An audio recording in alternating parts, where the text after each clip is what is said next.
What you are about to discover was not lost to the sands of time. It was not forgotten by accident, nor did it fade with the decline of ancient empires.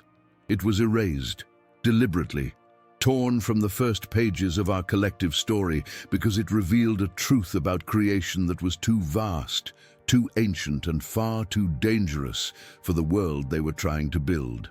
This hidden knowledge speaks of a time before Adam, a cosmic drama that unfolded long before the garden was ever planted. It is a truth that has slept for centuries, guarded in the heart of Africa, waiting for a time when humanity would be ready to remember what it was forced to forget. And a whisper from that forgotten legacy has found its way to you now. We are all born into a story that begins in the same place. A garden, a single man and a single woman, a serpent, a tree, and a choice that defined the fate of all who would come after.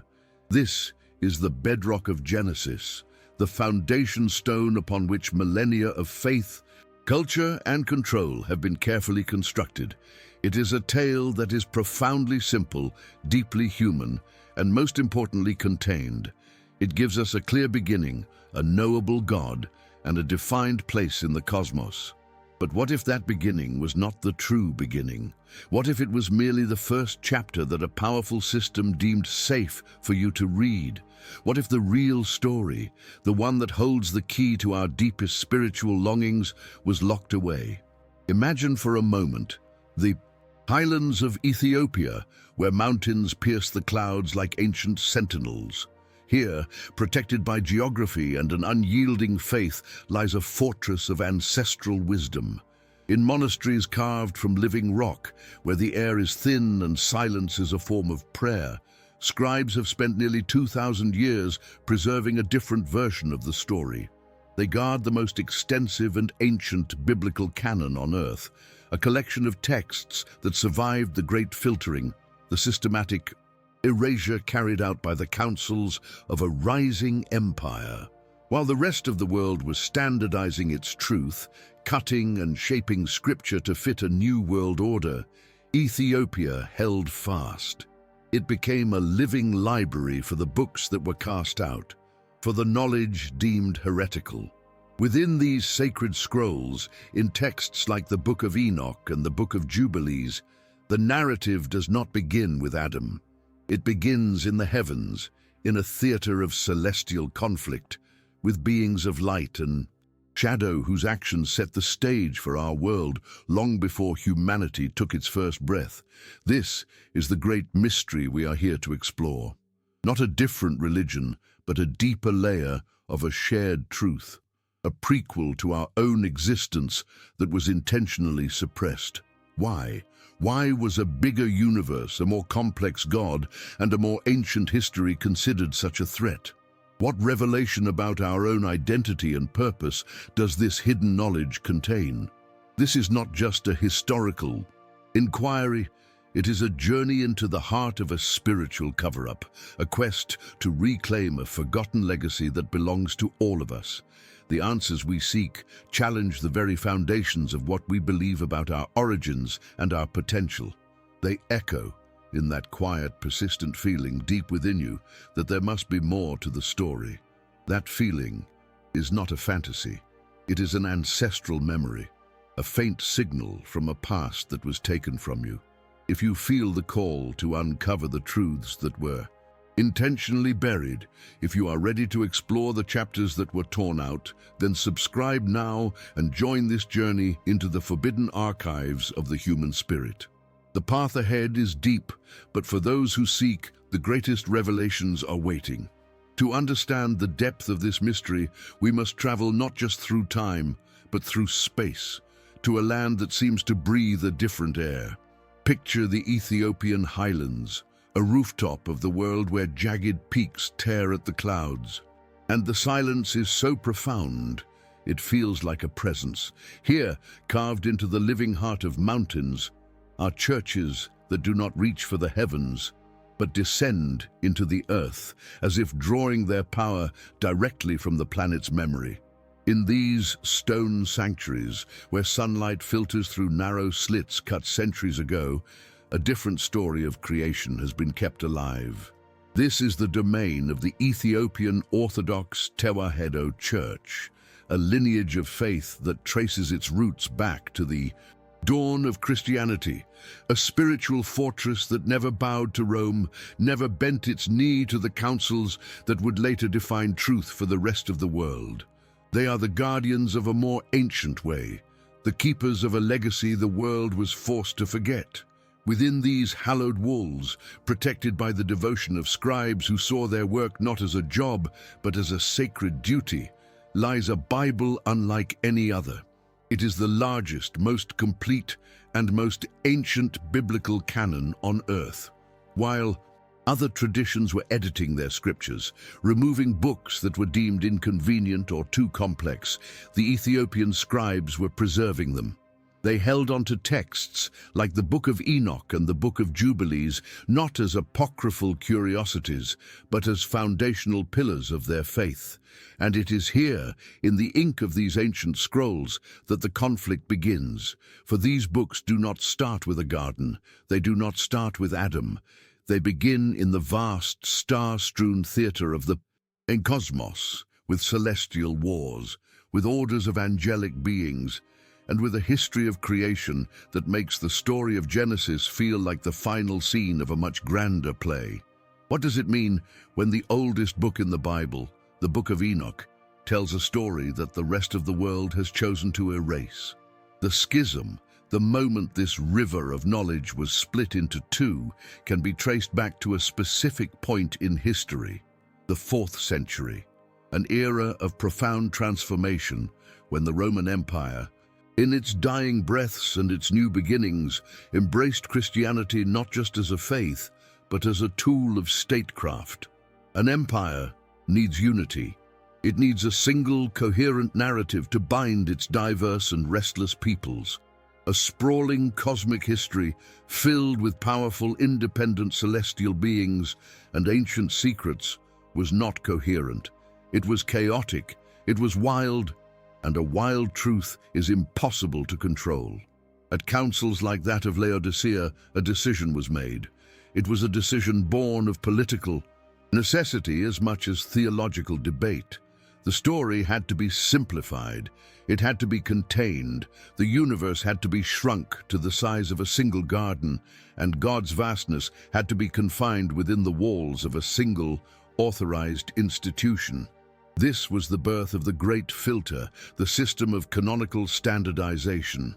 It was not a shadowy cabal of evil men, but something far more insidious, a bureaucratic and theological machine driven by the need for order.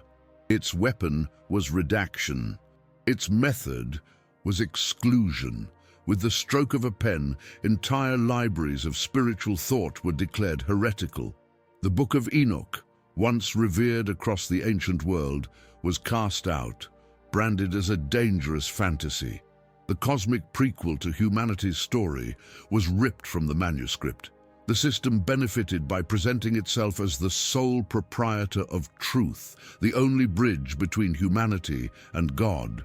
By erasing the history that came before Adam, it erased the possibility that humanity had access to a divine inheritance, a spiritual memory that existed outside its control.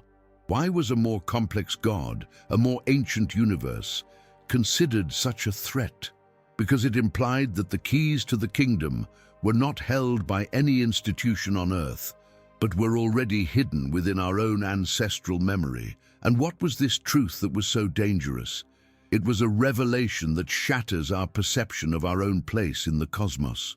The suppressed texts speak of the Watchers, celestial beings, who existed long before humanity, who descended to earth and shared forbidden knowledge. They taught humanity the secrets of the heavens, the arts of civilization, but also the methods of war and corruption. This interaction created a hybrid lineage, the Nephilim, blurring the lines between the divine and the terrestrial. This wasn't just a myth. It was a memory of a time when the veil between worlds was thin. It suggests that our world was seeded by cosmic forces, that our history is entangled with beings far older and more powerful than ourselves. The story of Adam and Eve is not the story of our beginning. It is the story of a second chance, a reset after a far older cosmic drama had already played out. This hidden knowledge had to be buried because it fundamentally changes our identity. In the simplified narrative, we are fallen creatures, born from a single act of disobedience in a garden, forever in need of redemption from an external authority. But in the older cosmic story, we are heirs to a vast and complicated legacy. We are beings with a celestial spark, participants in a drama that spans eons, carrying within our very DNA the memory of stars and the echoes of a forgotten history. This is a truth that liberates. It replaces the identity of a sinner with the identity of a seeker, a cosmic being rediscovering its own divine origins. A population that remembers its cosmic heritage is not easily controlled. A soul that knows its own vastness does not bow to any earthly. And so, as the New World Order edited its sacred texts and solidified its power, the knowledge fled. It found sanctuary in the one place the Empire's influence could not fully reach, the unconquered highlands of Ethiopia. Here, in the cradle of humanity, the original story was kept safe. It was copied by hand from one generation to the next, in monasteries that became arks of wisdom. It survived not as a forgotten relic, but as a living, breathing faith. The story was not lost. It was waiting. It has been waiting for a time when humanity would be ready to look beyond the garden walls, to reclaim the chapters that were torn out, and to remember the truth of what came before. Are you prepared to learn what that truth means for you now? The proof of this forgotten legacy is not found in a single dusty scroll, but is woven into the very fabric of the ancient world. It is a mosaic of evidence, a collection of echoes that, when pieced together, reveals the shape of the truth that was erased. The first and most profound piece is the Book of Enoch itself. Imagine holding not just a book, but a key. Its pages, written in the ancient Ge'ez script, do not feel like fiction. They carry the weight of ages, the authority of a chronicle that witnessed the dawn of our world. For centuries, the West dismissed it as a fanciful myth, a late forgery. But then, in the mid-20th century, the desert itself spoke. In caves near the Dead Sea, hidden for 2 millennia, ancient scrolls were discovered, preserved in clay jars by a devout community of mystics. And among these priceless fragments, brittle with time, were multiple copies of the Book of Enoch. This was not a later Christian text. It was a sacred Jewish scripture, revered centuries before the councils that would later condemn it. The desert had preserved a memory the Empire had tried to bury, proving that this cosmic history was not an outlier, but a cornerstone of ancient belief. The discovery of the Dead Sea Scrolls was more than an archaeological breakthrough. It was a spiritual tremor that shook the foundations of the established narrative. In those dry, silent caves, the voices of the Essenes, a Jewish sect that had retreated into the wilderness to preserve a purer form of their faith, spoke again after 2,000 years. They had not chosen to preserve just any texts. They guarded what was most sacred to them, and among their library, the Book of Enoch was present in greater numbers than some of the books that would later form the official Old Testament. What does this tell us? It reveals that the story of the Watchers, the celestial war, and the pre-Adamic history was not a fringe belief. It was a central and vital part of their understanding of God, creation, and humanity's place in the cosmos. The system that later standardized the Bible did not just exclude a minor text, it amputated a major limb of its own spiritual body, claiming the body was now whole. The sands of the Judean desert, held the evidence of this ancient surgery, a silent testament to the knowledge that was deliberately left behind. But the ink on a scroll is only the final resting place of a much older truth. Before these stories were ever written, they were spoken. They lived in the breath of storytellers, in the flicker of firelight in a desert encampment, passed down from one generation to the next as a sacred inheritance. This is the realm of oral tradition, the deep well from which all scripture is eventually drawn. The cosmic narratives preserved in the Ethiopian canon are the most faithful written record of a vast body of ancestral wisdom that once belonged to all the peoples of the ancient Near East. They were the common memory, the shared understanding of the universe. These were not just tales to entertain, but maps of reality, explaining the nature of the heavens, the source of wisdom, and the origins of suffering. By listening closely to the texts of Enoch and Jubilees, we are not just reading a book. We are hearing the faint, distant echo of our most ancient ancestors who looked up at the same stars we see and remembered a time when the gods walked among them. This ancestral memory is not confined to one corner of the world. If this cosmic history were merely a local myth, it would be easy to dismiss. But it is not. It is a story that has left its signature across the globe, a pattern that repeats in cultures separated by vast oceans and insurmountable mountains. Sumerian tablets, etched in clay millennia ago, speak of the Apkallu, wise beings who came from the heavens before the Great Flood to give the arts of civilization to humanity. Greek mythology tells of Prometheus, a titan who stole fire, a symbol of divine knowledge, from the gods and gave it to mortals, blurring the line between the divine and the human. The sacred texts of India, the Vedas, describe the Devas and Asuras, celestial beings whose conflicts and interactions shape the destiny of the world. These are not separate stories. They are different dialects of a single, forgotten global language, each telling a piece of the same lost truth. Our history is entangled with beings from beyond this world. The Ethiopian canon did not invent this story. It simply preserved the most complete and unaltered version of it. Within Ethiopia itself, the evidence is not just written, it is lived. It is encoded in the nation's spiritual identity. The Kebra Nagast, or the Glory of Kings, is a chronicle that serves as the nation's soul. It weaves the lineage of its rulers directly back to the biblical King Solomon and the Queen of Sheba, and in doing so, it frames their kingdom as the chosen vessel for God's most sacred mysteries, including the guardianship of the Ark of the Covenant. This text solidifies the idea that Ethiopia was entrusted with a deeper, more complete version of the divine plan. The knowledge of the pre-Adamic world was not just a theological concept stored in a monastery.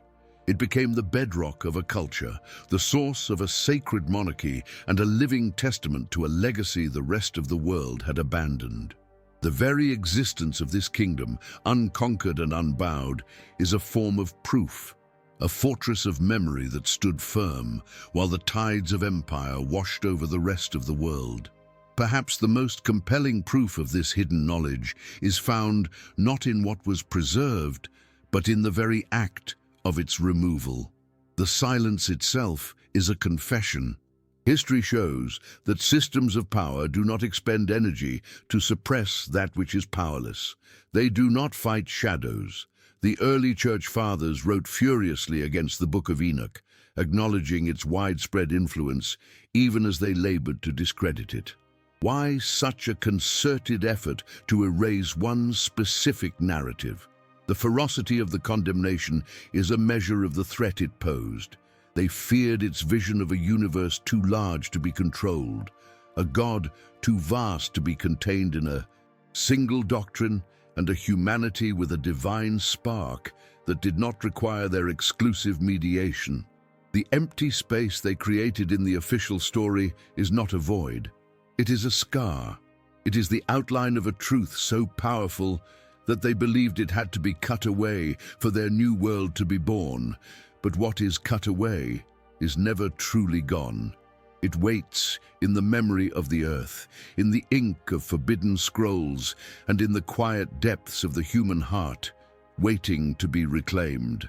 The question now is, what? Does this reclaimed knowledge reveal about the nature of God and about ourselves?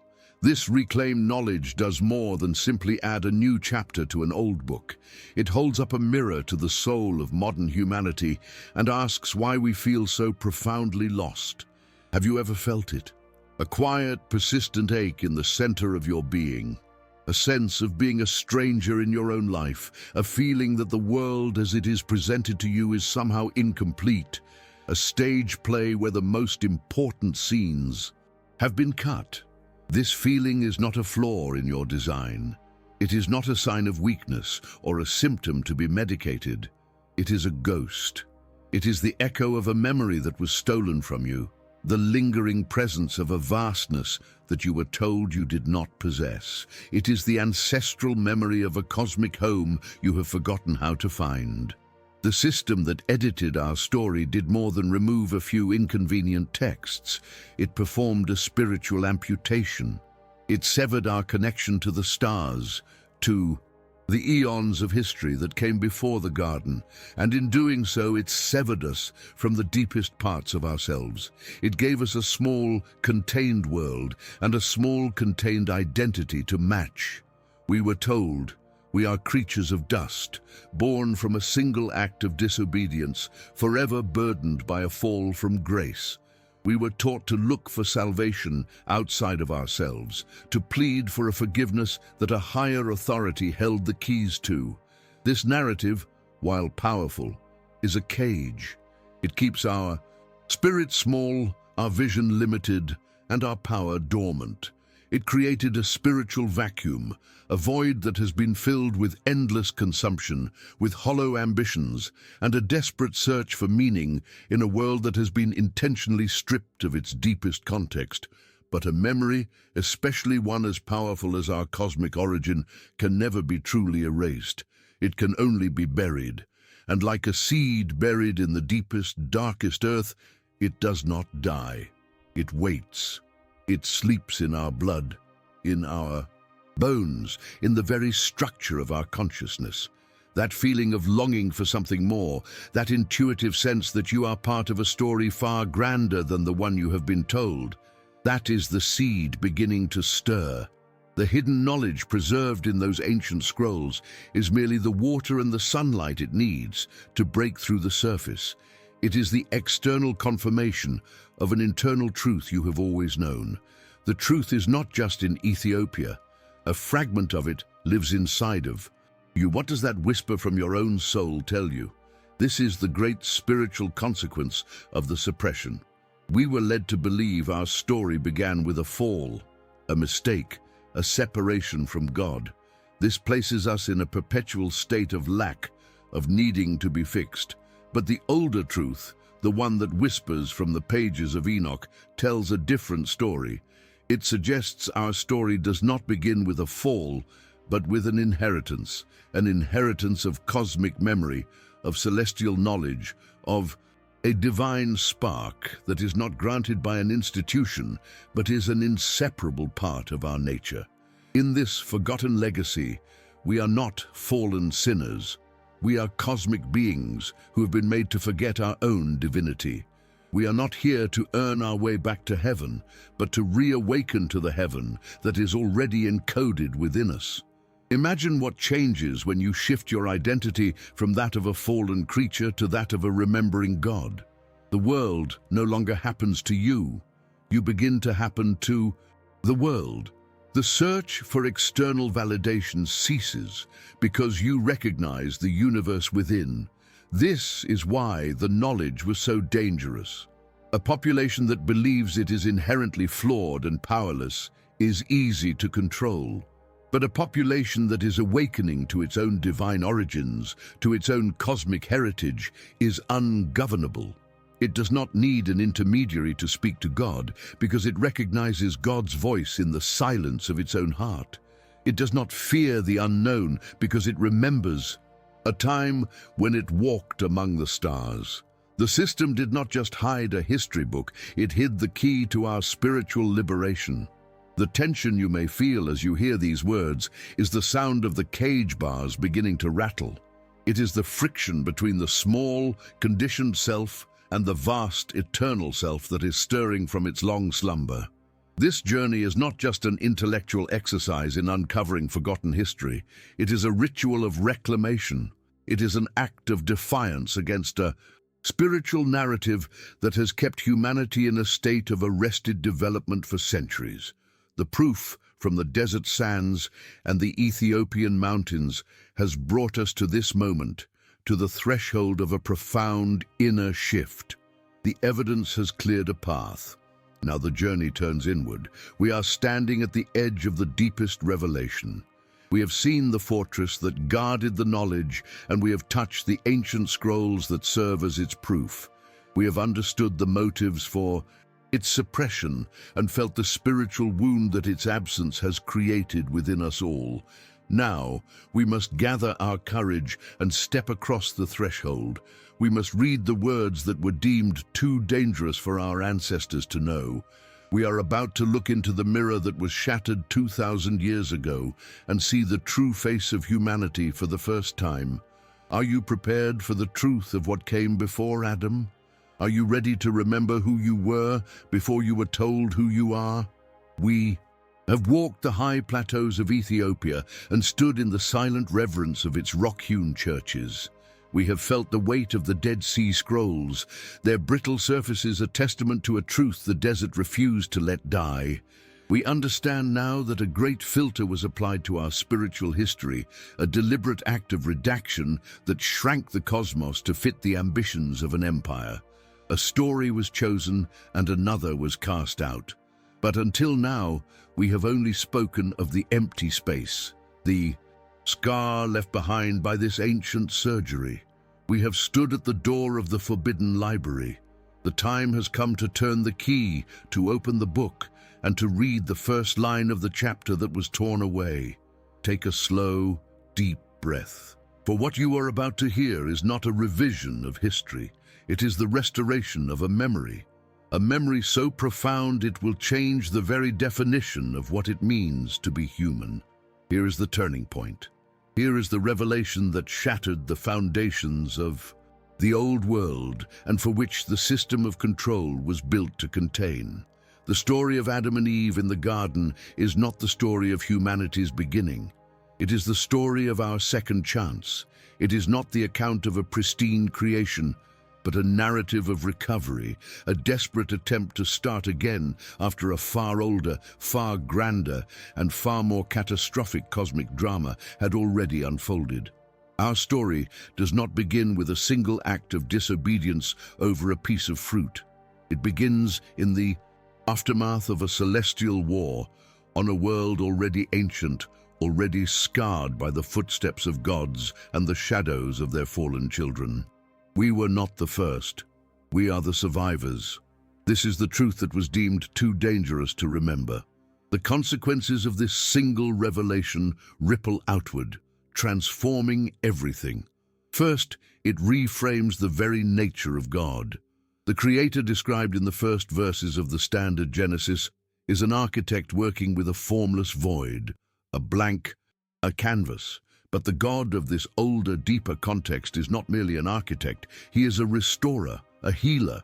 Creation was not an act of making something from nothing, but an act of bringing order to a world already steeped in chaos and memory. The formless and void state of the earth was not its original condition, but the result of a prior cataclysm. This is a God who is engaged in a cosmic struggle, whose creative act is one of reclamation, of planting a new seed of hope in a field that has already known war.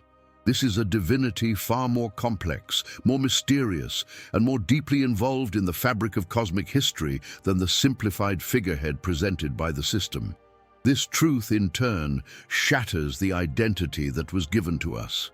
We were told we are fallen creatures, born from a single mistake, forever stained by an original sin that occurred in a perfect garden.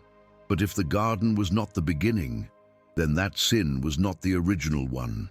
The story of Adam's fall is an echo, a terrestrial replay of a much older celestial fall, that of the Watchers.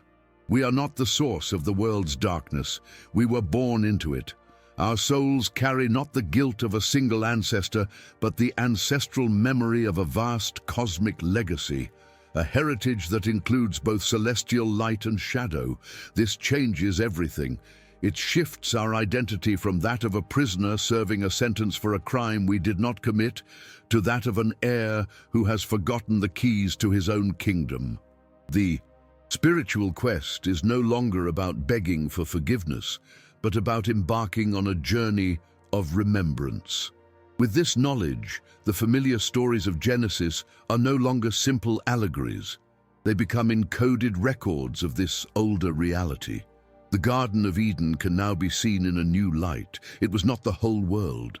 It was a sanctuary, a protected zone, a spiritual biosphere created to shield a new and fragile humanity from a world that was already populated by the chaotic energies and corrupted lineages left behind by the Watchers and their offspring, the Nephilim.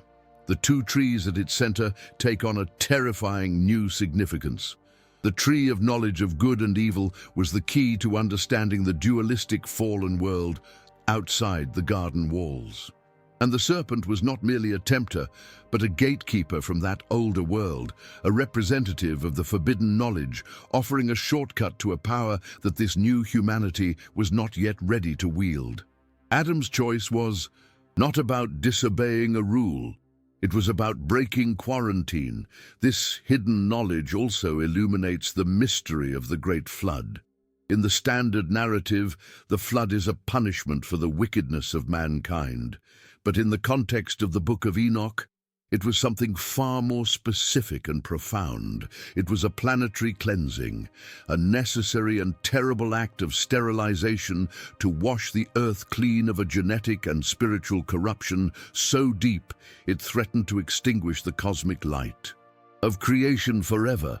The flood was not aimed at the children of Adam alone, but at the hybrid abominations, the Nephilim, whose violent and chaotic nature had consumed the entire planet.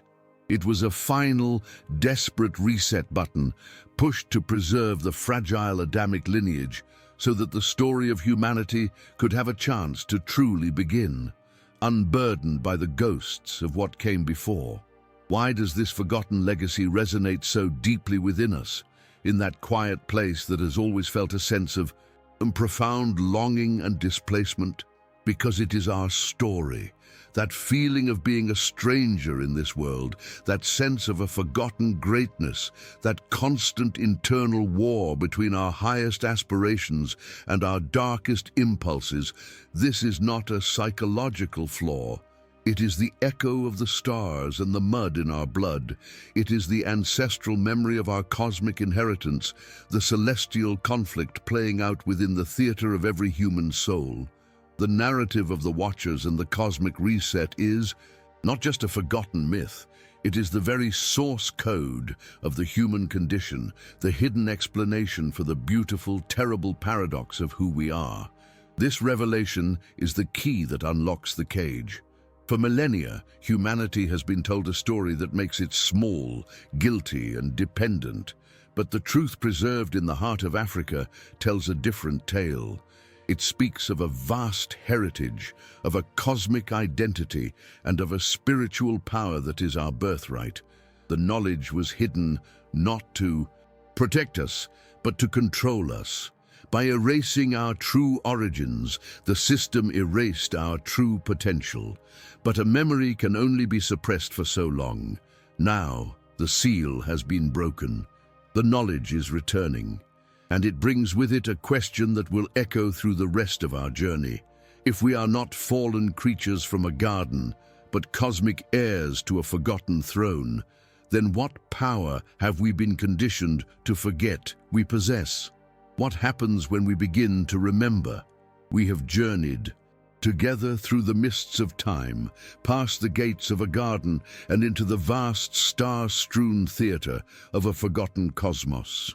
We have stood in the silent fortress of the Ethiopian highlands and touched the ink of scrolls that hold a memory the world was forced to forget. The evidence has been laid bare, not as a challenge to faith, but as an invitation to its deepest possible expression. The story of Adam and Eve is not a lie. It is simply the final act of a much older play, and the revelation that precedes it does not diminish our story.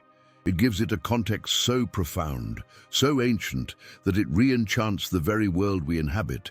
The truth is not that our beginning was a fall, but that our existence is a recovery, a sacred attempt to replant a seed of cosmic light in a world that had already known the long shadow of a celestial war.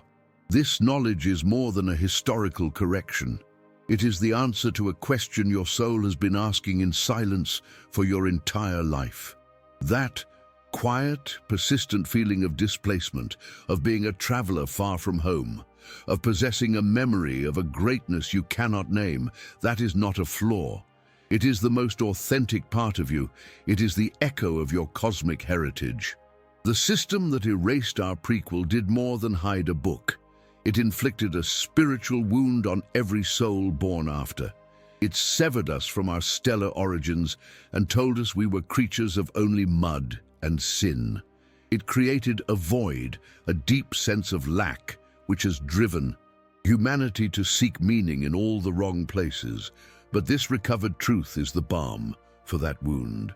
It tells you that your feeling of being lost is simply the homing signal of your spirit, calling you back to a legacy far grander than you were ever permitted to imagine. You are not a fallen creature, forever paying the price for a single ancestor's mistake in a garden. That is the small story, the contained story, the story built to control. The true story, the one that resonates in your bones, is that you are a cosmic heir. You are a living library of celestial memory, a being born from both the light of the stars and the dust of a world ancient beyond measure. The conflict you feel within you, the pull between your highest aspirations and your deepest shadows, is not a sign of your inherent corruption. It is the echo of the cosmic drama itself, playing out in the sacred theater of your own heart. Your life is not a trial to earn your way back to grace. It is an awakening, a sacred process of remembering the grace that is already encoded within you. And so, the path forward is not one of searching for answers in the outside world, from systems or institutions that have a vested interest in keeping your stories small. The path turns inward. Your purpose is not to be saved, but to be remembered. The spiritual work is an act of excavation, of digging through the layers of conditioning and forgetting to uncover the bedrock of your true cosmic self. It is learning to listen past the noise of the world to the faint stellar music that has never stopped playing in the quietest chamber of your soul. This knowledge is not a destination, it is a key.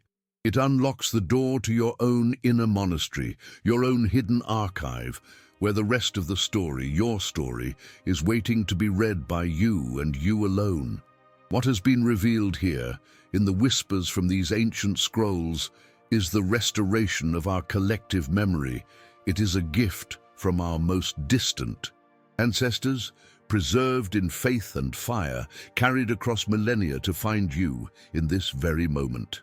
It is a truth that liberates the spirit from the cage of a limited identity and opens it to the infinite possibilities of a universe far more mysterious and alive than we have been led to believe. The silence has been broken, the forgotten legacy is returning, and it places a profound and beautiful responsibility in your hands. Now that you know your story did not begin in a garden, but in the heart of the stars, what new universe will you begin to create within yourself? This journey is a circle. It does not end, it expands.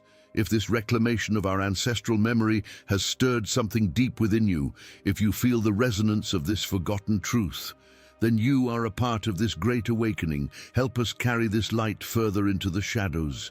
Subscribe to this channel and share this revelation with another soul who is searching for the missing pieces of their own story. The knowledge was hidden to divide and control, but it is shared to unite and liberate. For the greatest truth of all is this: you are not a brief and random flicker of life. You are the memory of the cosmos embodied, and your one true task is simply to remember the magnificent truth of who you are.